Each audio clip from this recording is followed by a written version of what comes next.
Hello' ফ্ৰেণ্ডসকল, এটা কথা বৰ ছ'চিয়েল মিডিয়াত পপুলাৰ হৈ আছে। আমাৰ ৰাইজৰ দলৰ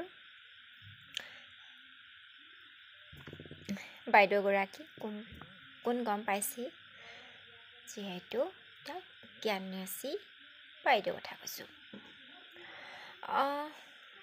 তেওঁ কৈছে যে মই যৌতুকত সোণৰ গহনা নিনিওঁ, বস্তু নিনিওঁ, মোৰ প্ৰয়োজনীয় সামগ্ৰীকেইটাহে নিম, তেনেকৈ কৈছে।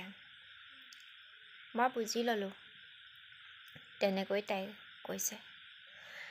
কথাষাৰ ঠিকেই কৈছে, কিন্তু তেওঁ সোণৰ গহনা নিনিলেও হ'ব আৰু যাৱতীয় যৌতুকৰ বস্তুবিলাক নিনিলেও হ'ব। কিয় জানেনে? তেওঁ যে সেই চাকৰিটো আছে, সেই চাকৰিটোৰ লোভতে মানুহজনে তেওঁক একো নকয়, অত্যাচাৰো নকয়, আৰু তেওঁ ভৱিষ্যতৰ কথা আছে। তেওঁ গোটেই পৃথিৱীৰ মানুহে চিনি পায়, সেইকাৰণে তাইক একো নকৰে। গম পাইছেনে? মেইনলি মানুহে বিচাৰে কি? হাজবেণ্ডে চাকৰি, ধন টকা পইচা। গম পাইছেনে? আপুনি বস্তুখিনি সজাহে থ'বগৈ, বস্তুখিনি ইমান প্ৰয়োজন নহয়, কিন্তু আপোনাৰ চাকৰিটো মাহিলী দৰমহাকেইটাহে আপোনাৰ হাজবেণ্ডৰ দৰকাৰ হ'ব। সেইকাৰণে আপুনি সোণৰ গহনা নিনিওঁ, যৌতুকৰ বস্তু নিনিওঁ, এইবিলাক কৈ লাভ নাই বাকী মানুহক দেই।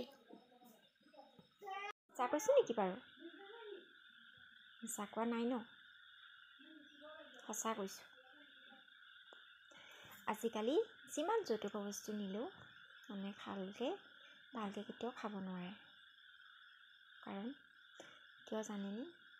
নিজৰ ছোৱালী যদি এটা সংস্থাপন নাথাকে, নিজৰ যদি কমনি নাথাকে, কেতিয়াও ভালকৈ খাব নোৱাৰে। যিমান যৌতুকৰ বস্তু নিয়ক, লাগিলে এষাৰ কথা শুনিবই। আপোনাৰ মূল বস্তুটোৱে আছে, চাকৰিটো আছে। আপুনি কাৰো কথা শুনিব নালাগে, ইমান চিন্তা কৰিব নালাগে দেই। আপুনি বিন্দাছ খাব পাৰিব। কথাষাৰ মিছা কোৱা নাই, সঁচা কৈছোঁ ৰাইজসকল। হয়নে? ক'ব দেই।